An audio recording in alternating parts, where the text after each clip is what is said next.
On today's episode, we will tackle the coaching side of Major League Baseball. Former player and current New York Mets pitching coach Jeremy Hefner joins us next on Beat the Shift.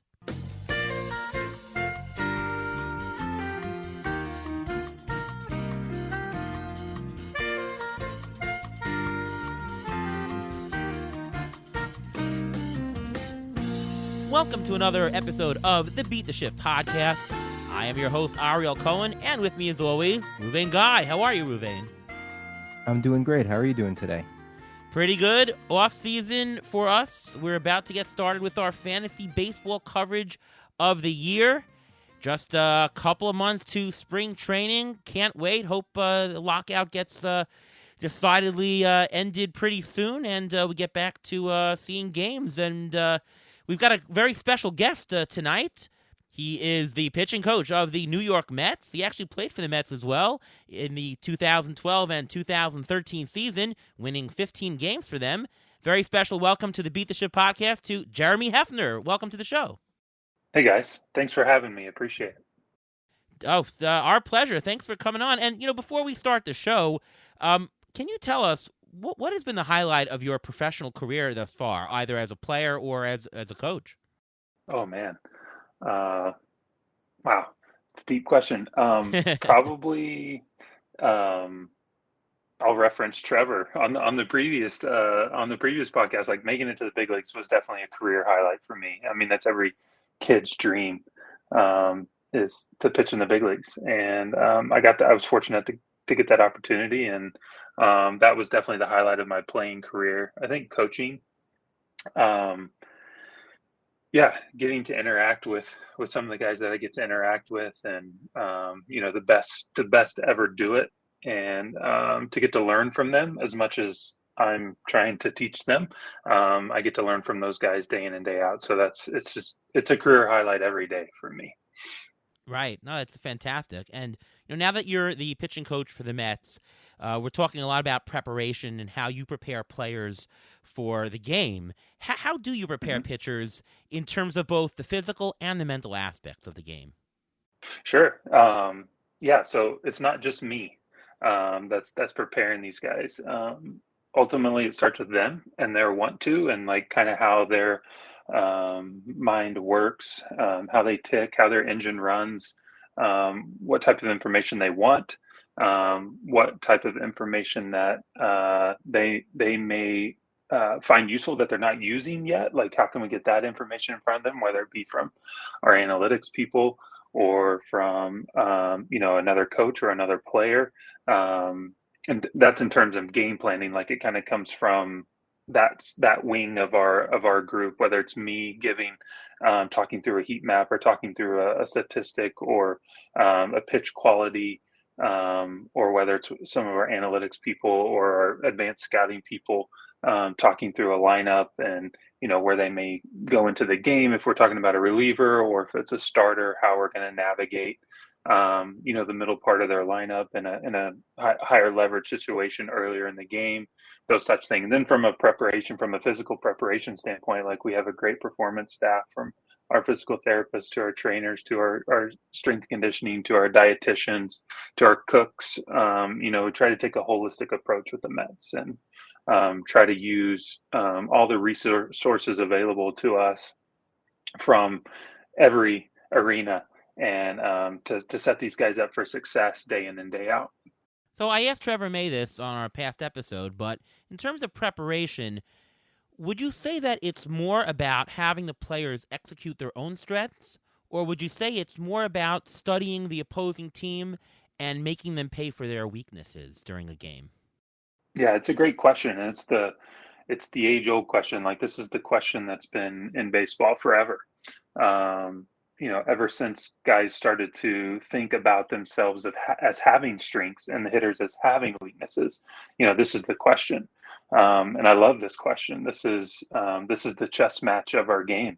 What pitch am I going to throw? Is it going to be my number one pitch, or is it going to be my number four pitch? Or is, you're terrible against sliders, so am I just going to feed you sliders the entire time? Well, the hitter knows that I'm probably going to throw sliders the entire time. So can he adjust even though he's not good at hitting the slider? Like all these types of little nuanced, the nuanced part of our game is what I love. And so I think it depends, is probably the best answer that I can give you. And I think it depends on, I think there's a talent component to this, and how good is the pitcher versus how good is the hitter, and then you kind of build a decision tree off of that. And if I'm better than the hitter, then I'm going to just stick to my strengths. If we're kind of on the same playing field, then I'm gonna kind of mix and match depending. And then it would be count dependent, right? If I'm ahead in the count, then I'm going to stick to my strengths. If I'm behind, maybe I need to go more towards their weakness. Or if I'm like myself, as a major league player, where I was kind of an up and down guy, and I kind of had to navigate this confrontation differently. Maybe I went slowly to the hitter's weaknesses because I was more of a command guy, more of a control guy, and I could do that. So that actually was a strength of mine, was to go after their weaknesses. So there's different ways to look at this, and so I think ultimately, what is the guy comfortable with on that night? What are we working on in between his outings? If it's a starter, if it's a reliever, quality, he doesn't get as much time on the mound in between outings. But how are we thinking about his pitches? Are we messing with a grip? How's he feeling? Is he what can he execute in and out of the zone depending on the count? Like there's just so many different avenues we could go with that question. And that's why I love our game, because every night's different. And you just never know. So it's great. What would a typical game plan consist of? Would it consist of how many times would the order a starter will go? Would it consist of you don't want a certain batter in the lineup to beat you a certain night or something like that? Yeah, sure. Now you're talking more like game theory, game management, not necessarily like how you're attacking a hitter. I think the third time through the order, obviously it's real, like it's backed up by the math, and it is a real thing. So then I think it's my job as pitching coach to try to find a way to lessen the effect, or find a way to navigate that third time if we need that guy to pitch deeper into the game, whether a bullpen shot or it's a blowout one way or the other, and we need our starter to go. And yeah, so I think there's things that we talk about before the game that you have some like general guidelines or a foundation you want to work off of. No different than a chess or any type of game, basketball or football. Like there's always a plan going into the game. Now the game can sometimes present itself differently, where you may have to deviate from the original plan.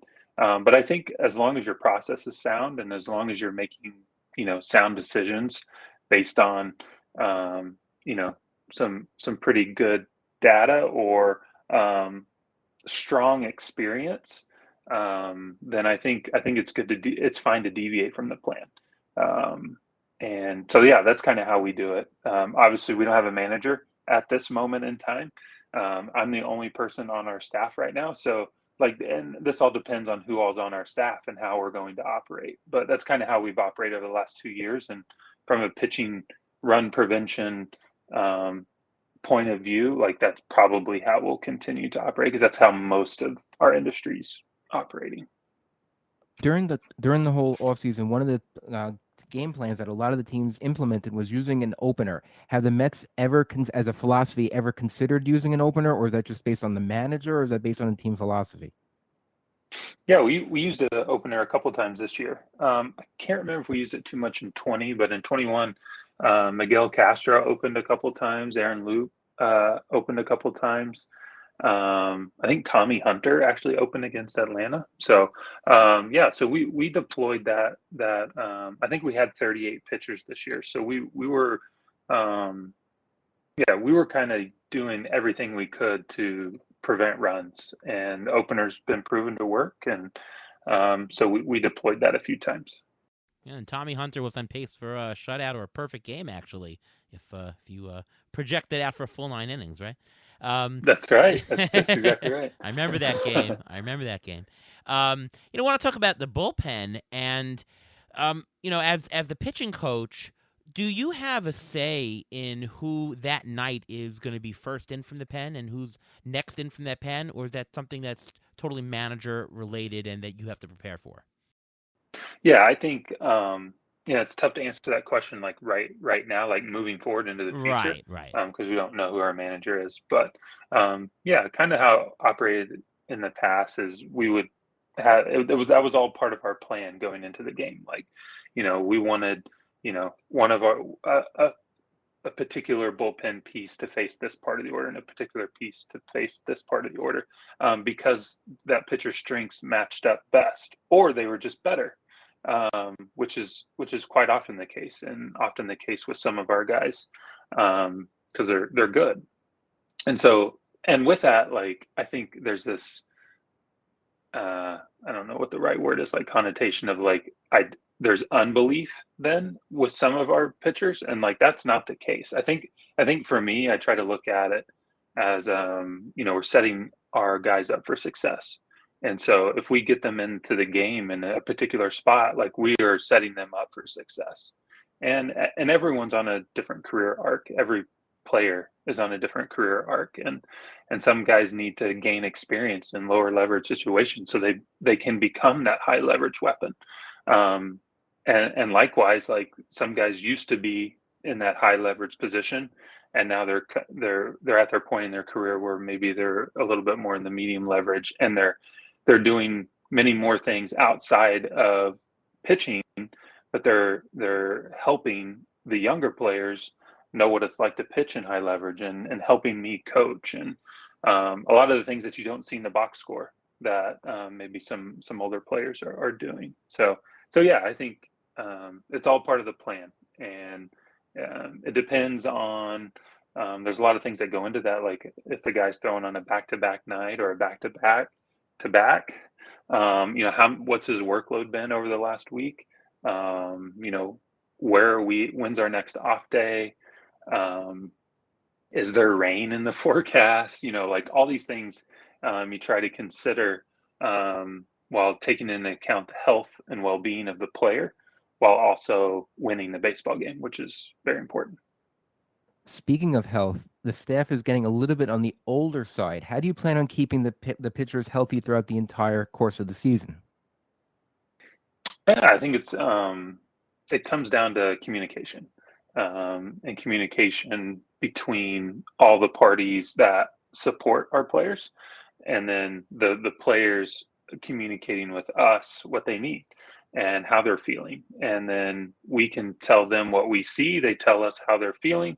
Then we get to a point where um, we're setting them up for success. We're not overworking guys, but we're also using our weapons in a way that leads to the most wins possible, um, while sustaining, because they're not good if they're on the IL, right? Like they're not helping us win, and so we have to make sure that we're like towing that line between overuse and using them properly. And that comes down to communication. That's the player taking care of themselves on and off the field, and that's support staff doing everything in our power to make sure that they're healthy, taken care of, supported, um, communicated with, all those things. Now, one thing that may happen is that some pitchers may come to you and say they need an extra day off, or a pitcher may come to you and say, I don't want an extra day off. I want to keep pitching. Do you find that some pitchers benefit from extended rest? Some pitchers don't benefit from the extended rest? Yeah, that's tough. It's tough to like quantify this, or at least in my experience, it's been tough to quantify it. Like the whole, if I give this guy 2 days off, like he pitches better. Like I just haven't found that to be true. And likewise, I do think, however, I do think that if a guy pitches back to back, like there's definitely, you can prove this in the data that there's a bit of a drop off in stuff, whether it's lack of swing and miss, lack of strike throwing ability, whether that leads to more walks or you're in disadvantage counts or whatever in the back-to-back situation. So, I tend to think like if we could have guys throw multiple innings on a given night and then have them rest for a 1 or 2 day period and then throw multiple innings again, probably going to get the best out of that guy. That depends, right? But just generally speaking, but there are some guys who, the old rubber arm, right? They can go out there and they can throw it, 15 to 25 pitches and then get out of a jam, and then the next night they're right back up there, and they actually work better when they're used more. And it just depends, right? That's the communication piece, and that's the getting to know your players and trying to figure out if they're competitive. Because I played this game, like, you want to be out there, like, even when you're sore, or maybe you're operating at like 85% of your normal capabilities, like, you want to be out there and you want to help your team win. And so trying to, and then that's our job as a staff, is to make sure that we're still, even if they're at like 85%, should they be in the game right now? Yes or no? And then being okay with the outcome. Yeah, and I guess that's where, you come into very close contact with the players to really get their vibe and their pulse, and to make sure that you have the right formula to win. But of course, you're developing the players, and of course, you're going with your best, despite if they're not 100% on the given day. And this is the Fangraphs podcast, so we do have to talk a bit about analytics here. Just generally, do you consider yourself to be an analytics heavy pitching coach? Did you say savvy? I said analytics heavy, but heavy. We'll heavy. Throw in savvy also. Savvy. We'll throw that in too. I would say that I'm a user of information. I think analytics gets a bad rap, and I think it can push people away at times, and I just don't think that's helpful. And it's not like, I know what analytics means, but for some guys, like, analytics is a bad thing, because for whatever reason.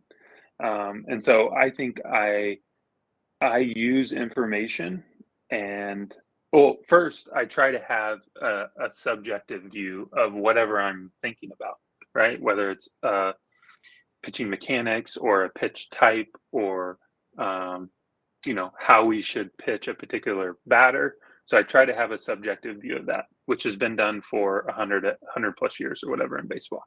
Then we have all this information now that gives us an objective view.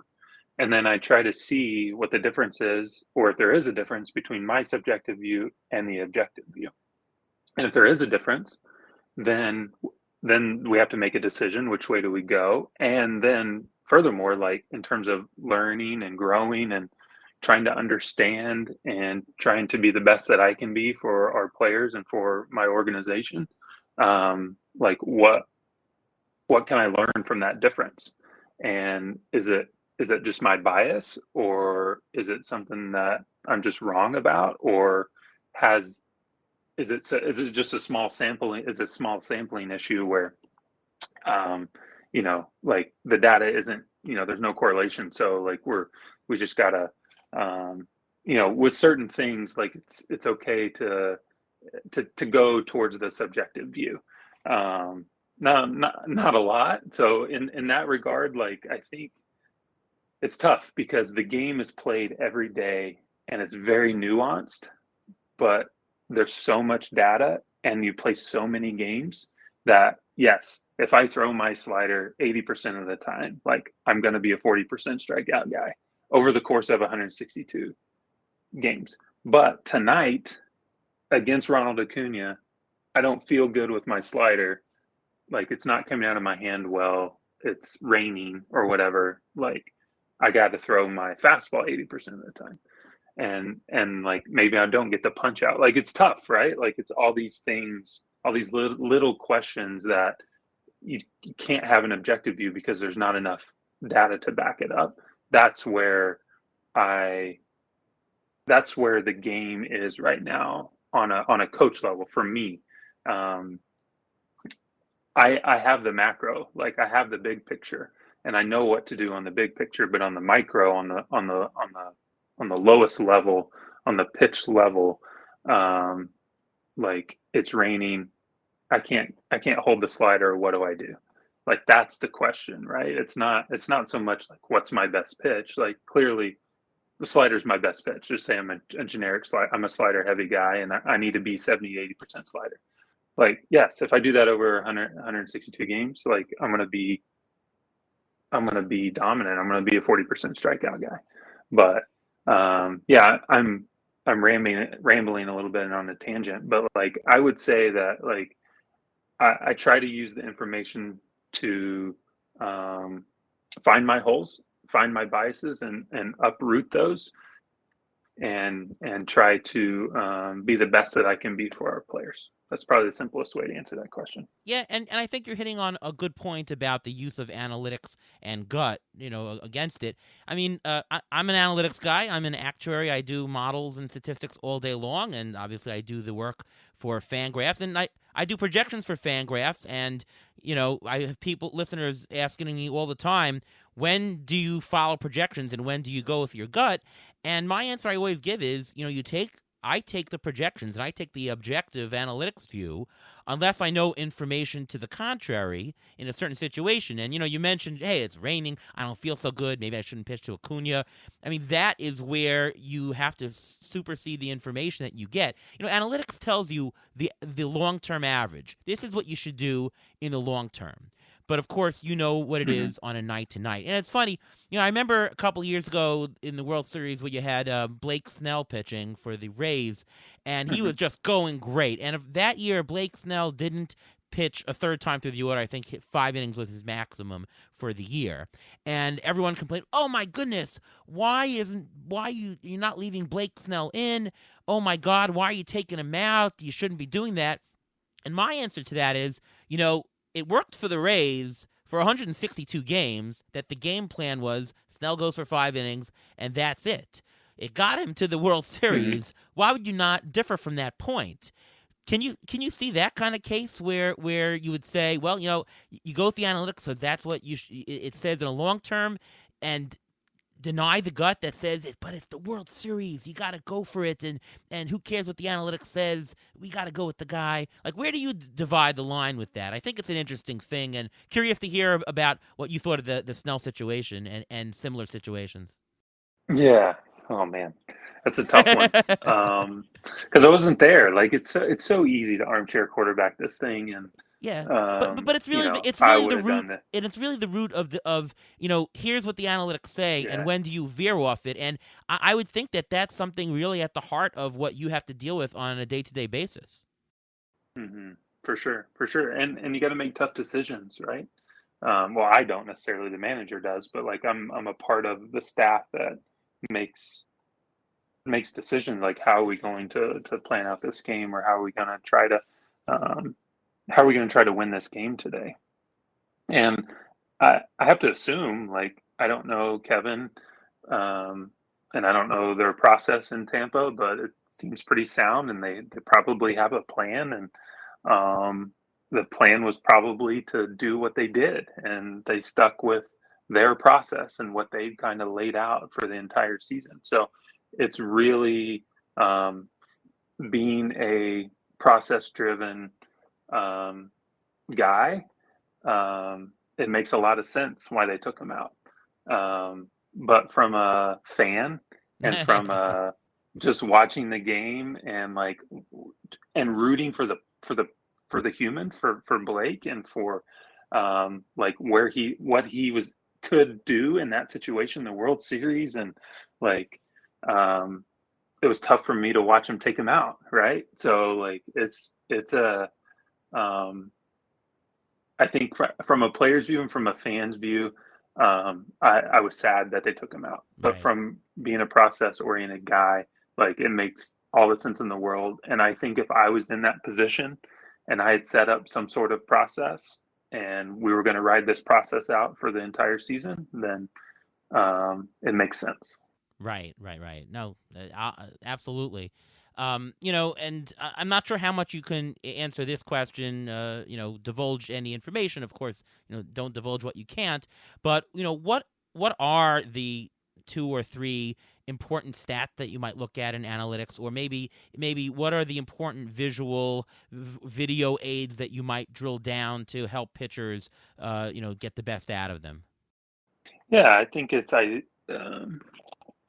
identifying what guys do well, and sometimes they don't even know that what they do. They don't even know that they do something particularly well, and so you have to illuminate that. You have to bring light to that and help them understand why they have this potential of a you know whatever elite pitch where they could throw it 60-70% of the time, and it's swing and miss pitch, and they can turn themselves into, from a contact oriented pitcher to a swing and miss type pitcher. Or they're or it's location based, or there's lots of different ways to go. But I tend to look at first, I look at 2 different things. I look hand to glove, so we're talking ball flight, where the pitch is landing, location, movement, horizontal, vertical movement, velocities, those types of things. And then I look biomechanically. So first movement to release, how they're moving, or what's their intent? Like, do they look like they want to try to throw hard, or are they trying to command the ball? Is there room for velocity gain? And that's without even knowing like pitch scripts and knowing the human and how he learns, and those types of things. So I'm looking in the margins, right? You're trying to find guys who trying to find something in each guy that you can just get just a little bit better, over the course of 162 games, or if it's 32 starts for a starter and it's 65-70 games for a reliever, and you just marginally make their stuff better across the board, then but you didn't really do a whole lot to the athlete. You just kind of helped everything, whether it be location based or added horizontal movement, added vertical movement, positive or negative, and added velocity. You do all these things, and then maybe turn a guy that's slightly above replacement level into a guy that's lined up to be a millionaire, a multimillionaire over the course of his career. All right, time to have a little fun here. It's time for the Injury Gurus Trivia of the Week.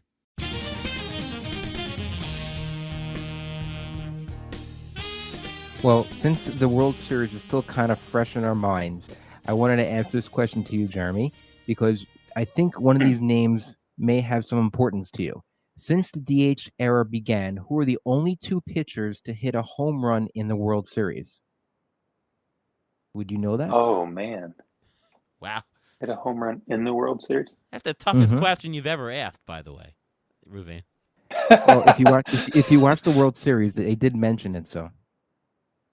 I did watch the World Series, but sometimes I turn the volume down. I'm going to be honest. Okay. I don't know. The first answer is Ken Holtzman for Oakland in 1974. The other is Joe Blanton for the Phillies in 2008. Who was that? Now, why is Joe Blanton important? Anything in particular? Did you think of anything in particular? Yeah, Joe. I hate bringing this up, but I hit a home run off Joe in the big leagues. and wasn't that also your first big league win as well? Correct. So in your first big league win, you hit a home run off of Joe Blanton, who actually, during the course of the game, you actually also gave up a home run to future Mets AAA catcher Brian Schneider. And the Mets hit 2 home runs that game. You hit one, and Jerry Harrison Jr. hit one, pinch hitting for you, which was actually a kind of an oddity. Wow. And also, that game took a very tidy 2 hours and 33 minutes, which is a very interesting thing. The good old days. speaking of the DH era, How in the world would do you you be get to happy that? if That was a pretty I'm pretty impressed, Ruven, that you really drilled into that one for Jeremy. Wow. Well, Awesome. listen, I don't know if Jeremy knows, but we are both lifelong Met fans, so we've seen everything, and I probably remember that, but it's so long ago. Not to say you're old, but it's so long ago. Would you be happy if the DH became universal? Whew, another tough one. Again, I think it kind of goes back to the Blake scenario. I think from a player's view, and from a fan's view of the national, I'm a National League guy. Like I was drafted by San Diego. I played for the Mets. I finished my career in AAA for the Cardinals. So like I only know National League. Um, I grew up in Oklahoma. I still live in Oklahoma. Like Cardinals were right here. Um, I'm in Cardinals Nation. We obviously have the Royals that are close and the Rangers that are close as well. But like I'm a National League guy. So from that view, I don't want the universal DH. If you're asking the coach, I do want the universal DH. I think the injury risk component um, is just I just don't want my guys getting hurt hitting. And I have some really good guys that can swing the bat. They're athletes. You know, we did a really good job the last 2 years here. For the most part, getting our bunts down, but putting bat to ball and creating some runs. And so, yeah, it's a tough one, and I'm kind of riding the fence a little bit on it. But I think for me, and where I'm at right now, you know, if I wasn't coaching and I was just a fan, I would still want the pitchers to hit. I would want to keep the in it because it changes the way you manage a game. Like it puts so much. It's different. It's a different game than the DH game. And so yeah, I'm gonna ride the fence on it. Spoken as a true NL fan, And of course. and well, and speaking of other rule changes, are you for or against the three batter rule, the extra inning runner starting at second? I mean, this must change your game planning when it comes to being a pitching coach and knowing who to use and to when. Yeah. So actually, I've actually enjoyed the three batter minimum because it's forced all of our guys to pitch better, right? Like there's not just left only guys anymore. Like you got to come in and you got to face a righty. You're going to have to face a righty. Just the way they construct lineups now. There's never three lefties in a row. So that would be a good trivia question. Like when's the last time there were three lefties in a row? Not switch hitters, like true lefties. Um, and so I think it's forced guys to pitch better. And I don't think it changes too much of the strategy of the game or those types of things. As far as the extra inning rule, like I don't know, like um, it certainly makes you don't have any 19 inning games and stuff like that, and completely burning the bullpen from that perspective, I like it, but um, I don't know. I don't like giving up runs, and so like there's a guy at second base to start the inning. Like I don't know. It's again, I'm gonna ride the fence. I don't know. Like ultimately, it's way out of my control. I don't really have no control over it. So like whatever rules we're under next year, I'm ready for them, and we're gonna go out and win as many games as we can. And speaking of burning bullpens, are you for or against players, position players pitching? And do you give them any tips or anything when they go out there or anything like that, or you just say just go out there and just throw the ball over the plate? I am for position players pitching, especially if they can pitch. No, like I enjoy watching the guys that can go both ways. Hopefully, there's more of that coming. I think that's great for the game. From a fan's view, that's got to be super cool. Um, yeah, and I actually try to tell them to throw slow. So most guys will try to get up there and they'll try to throw it as hard as they can, and they end up in that 82 to 86 mile an hour range, which is like batting practice. But if they stay under 80 or in that 70 to 75 range, that's where you get guys, they'll start topping it or they'll pop it up and it'll just get off the barrel. So, yeah, throw slower. Don't throw harder. Well, I top out at 65 miles an hour, so I guess if you guys are in You'd a be pinch, perfect. there you go. I'll come in the You'd be perfect. exactly. So we had a lot of Mets mailbag questions actually. I know that you can't talk specifically about players due to some of the circumstances, but we have a couple there. Josh asks, well, you're going to be getting Max Scherzer on the team. Is it going to be strange coaching someone older than you? I guess you can answer that because just talking about coaching people that are older than you in general. Yeah, so we had guys that were older than me over the last couple of years, and then even going back to my time in Minnesota. It's really not strange because we both want the same things. The player wants to do really well. The player wants to win, and that's what I want to do too. I want to be a part of a group that is growing and learning and challenging and has some accountability. And when you have more experienced, when you have some experience on you and you're an experienced player, you can really bring a lot to that type of environment and culture. All right. Michael asks, do teams overuse their bullpens in general? And what about the Mets? Yeah, it's tough to answer that question for the whole league because I don't know each individual guy and what they're actually capable of, how they feel on a given day. I don't know. Like, dude, I would say that I would say generally teams are not overusing their bullpen. They may overuse particular players in their bullpen, but in terms of like the 7 to 9 guys that are in the bullpen, I would say they're not overusing them. All right. Peter asks, what techniques do you use with your pitchers to keep them calm and relaxed? Ooh, that's a great question, Peter. I think that's that's kind of the new thing is breathing and meditation and seeing things before you do them, visualizing. Um, I think that's how I keep calm. Having a plan, being process oriented, making things internal, like the conflict, not the conflict, but the competitiveness is against myself. Like I'm trying to be better than I was yesterday, as opposed to letting the external dictate my competitiveness. Where like I may execute a pitch down and away to the other team's best hitter, and he may still hit it for a home run, but like I did my job. I was better today than I was yesterday. And so I think if guys can, obviously, like it's tough when you lose a game, and it's easy to say like I'm only concerned with the process. I'm not concerned with the results. But like we're a results based game.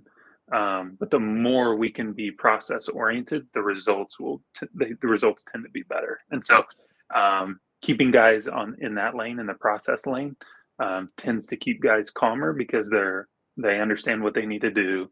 They understand what their strengths are. They understand the plan. Now they just got to go execute. And part of that, part of execution, part of process is sometimes it doesn't work. And the other team, the other guys on the other side of the field, they get paid too. And Right. they have a process and they have a plan that they're trying to execute. And so, yeah, that's if we can just stay in that lane, in that process lane more, then we won't ride the roller coaster of the results lane. I will do one or two more questions. Benji asks, do you promote pitchers on the staff helping out other pitchers? Oh, yes, Benji. Absolutely. That is, yeah. I hope, and this is kind of crazy for a pitching coach to say, but like I want to coach myself out of a job. Like I want to make my players so good and so autonomous, like they can just take care of themselves, right? Like that should be every pitching coach's goal is if they're because I'm not the one out there throwing the baseball, like they are. And so they need to know what adjustments need to make if a particular pitch isn't working that well. And most of the time, I'd say maybe not most. 70% of the time, 60 to 7% of the time, a lot of the things that you learn from your peers. And the coaches are more like guardrails or bumpers. And like if some of the the talk starts to get completely out of whack, then we bring everybody back to center. But yeah, that's how we learn and grow is we talk and how do you hold your changeup? Oh, how do you hold your slider? I do this with my index finger. My intent is here. I try to throw that pitch middle inside and let it break off the plate. Like all those types of things are happening all the time. I actually have one final question. Which manager or coach has affected you or impacted you most in your career? Well, who do you think? Who do you say? Who? Did you say coach or player? Coach, player, manager, who Okay. gave you the most either guidance or affected you the most throughout your career? So many. Man. I go on and on. I have so many people that I wouldn't be in this position. Obviously, like I'm a young man in a, being a pitching coach in the major leagues. That doesn't happen by accident. Like there's been a lot of people that have come alongside me. I'd say like going back to my major league days, like being around Johan Santana, his competitiveness, um, talking about pitching to your strengths, like he could throw his changeup whenever he wanted, and so we're going to hit it. I think about Chris Young, yeah, who's now the GM for the Rangers. And I learned process, and I learned breaking down a hitter. He was not a velocity guy; he was a command guy, and so he had to navigate a lineup a particular way, and I learned a lot from him. And I think about maybe guys that are a little bit under the radar, like Dylan G, who we were similar in a lot of ways, but we both had to overcome injuries and then like guys like Matt Harvey and other guys that were kind of coming up during that time. You learn what it's like to throw hard and how their bodies were working. And going back to the previous question about talking to your teammates, like, that's kind of where, I started to learn, some biomechanic stuff, trying to understand, like, I was only throwing 91, 92. Why can't I throw 98, 99?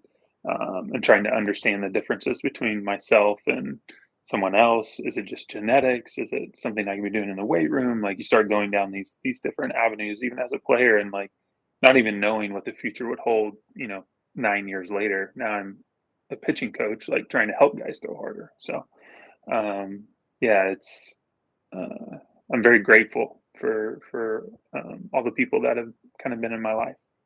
No, that sounds great. You mentioned Chris Young, who defeated the Mets in the 2015 World Series. We remember that one. Mm-hmm. Sorry to bring that up, guys. No, all good, all good. Thank you so much, Jeremy. Really appreciate you being on this show. And what's in store for you in the coming weeks to get ready for 2022? Yeah, just spend time with my family. With the holidays, and then we'll see kind of what happens with the lockout situation, and still planning for spring training, and that whole thing takes some time to kind of iron out, and then I'm sure we'll be getting staff members, manager and otherwise. So I'm sure there'll be plenty of Zooms and talking on the phone and just preparing for the season like we always do. But now's family time. Try to spend as much time with my kids and my wife as possible, and before the season fires up. Awesome. Yeah. Well, wishing you a happy holidays and happy New Year. And we'll be back on the Beat the Shift podcast next week with a couple of episodes. You won't want to miss that. Once again, thank you so much, Jeremy Hefner, the pitching coach of the New York Mets, for joining us on the show. I'm Ariel Cohen alongside Ruvain Guy, and we'll see you next time.